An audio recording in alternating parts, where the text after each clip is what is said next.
అహ్మదాబాద్ విమాన ప్రమాదంలో అందరూ చనిపోయినప్పటికీ రమేష్ అనే ఒక వ్యక్తి మాత్రమే సర్వైవ్డ్ అనే వార్తల్లో అందరికీ అసలు విమానంలో ఏ సీట్ సేఫ్ 11E అనేది నిజంగా సేఫ్ అనే చర్చ మొదలైంది.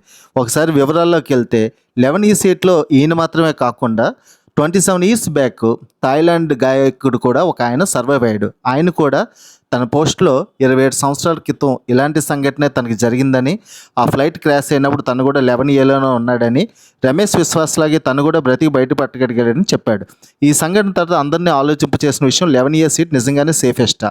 చాలా క్రాషెస్లో మనకి సర్వైవల్ అనేది ఆ యొక్క విమాన తీవ్రత ఎక్కడ వాటర్లో పడిపోయిందా, ఎక్కడన్నా జంగిల్లో పడిందా, లేకపోతే గాలిలోనే పేలిపోయిందా, ఇలాంటి చాలా విషయాలపై ఆధారపడి ఉంటుంది.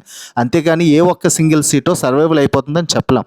నిజానికి 11E అనేది మిడిల్లో ఉంటుంది, బిజినెస్ క్లాస్ తర్వాత ఎక్కువగా ఉంటుంది. దీన్ని విండో సీట్ అని కూడా వ్యావహారికంగా చెప్తూ ఉంటారు. బట్ సాధారణంగా విమాన ప్రమాదాలు తక్కువగానే జరుగుతుంటాయి. విమాన ప్రమాదం సేఫే. ఈ మోడర్న్ యుగంలో విమాన ప్రమాదాలు ఎన్ని జరిగినా విమాన ప్రయాణం ముఖ్యం కాబట్టి హ్యాపీగా చేయండి.